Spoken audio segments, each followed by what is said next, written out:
is Riley Cook, and today we're going to talk about the effects of child abuse in fairy tales on children. And I know what you're thinking. I like fairy tales.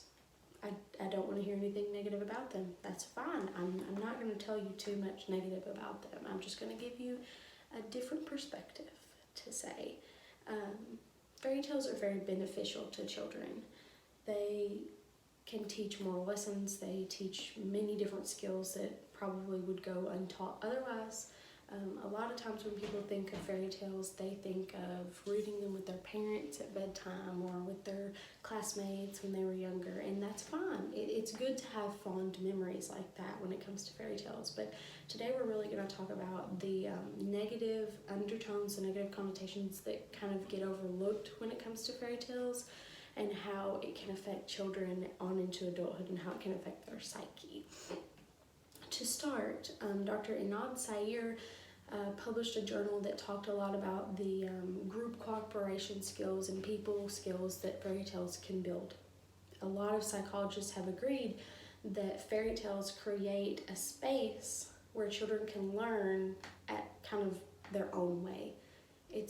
They can take the story and make it their own, or they can put themselves in the story, and it just helps them learn the lesson. Specifically, he says that stories are favored by children because they follow two concepts: that fantasy is plausible, and it gives the ability to extract a moral lesson from people with different characteristics.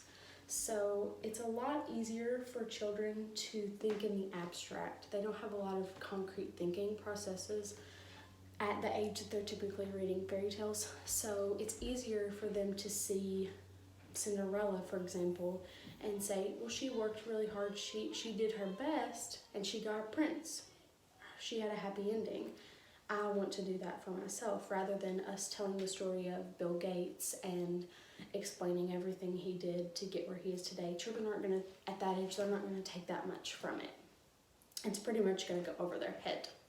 That being said, a lot of psychologists agree that children's stories and fairy tales have a positive effect on them. There are some that believe that there's a dark side, and I use dark side very loosely to these harmless tales. So, for example, Dorothy Hurley published in the Journal of Negro Education a piece, I guess, called The Seeing Color, the Disneyfied Princess. So the Disneyfied princess is basically a wealthy white woman who would have a fine life without this happy ending, but it's nice that she gets it. So we have Snow White, we have Cinderella, we have Belle, we have all these wealthy middle-class white princesses. For example, Belle, people told her not to be smart, that she needed to marry a handsome, smart man, that she didn't need to read, and that wasn't what a woman was supposed to do. Okay, she did it anyways, that's great. But would she have suffered if she had just listened? Not necessarily. She would have been in the status quo with the women of her time. Snow White, she was a wealthy, middle-class white woman who got in a cabin with some dwarves, and her stepmom tried to kill her, but she would have been fine if she would have went somewhere else, because she had money, she was white, and she was upper class.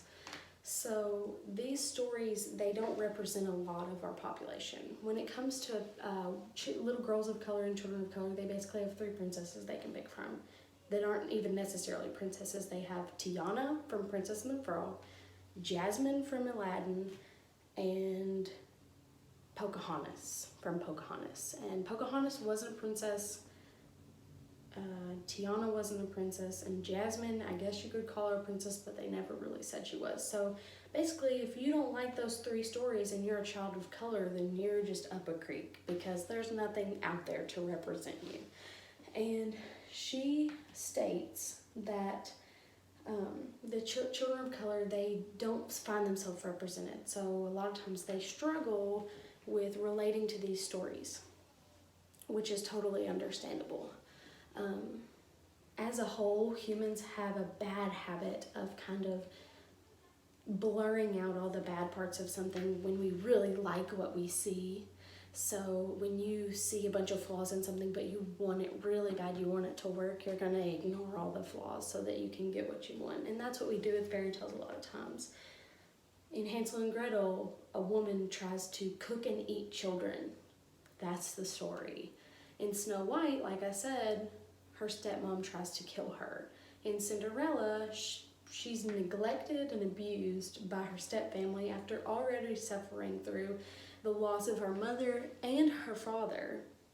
And we're taught that the only way she could have got out of that situation, the only way she could have proved her worth to her family, was to sneak out and go fall in love with some prince and make some prince fall in love with her. That's the only way she could have got out of that situation, which is not a great story to be teaching children, if I'm honest. We take the bad out of a situation in order to rationalize it and have it fit our needs.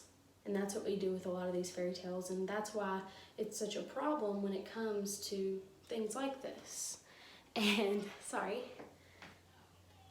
fairy tales are really important because they teach children about the world. I'll give it that. They teach children about the world around them. They help them rationalize it. They help them kind of get a sense of where they are.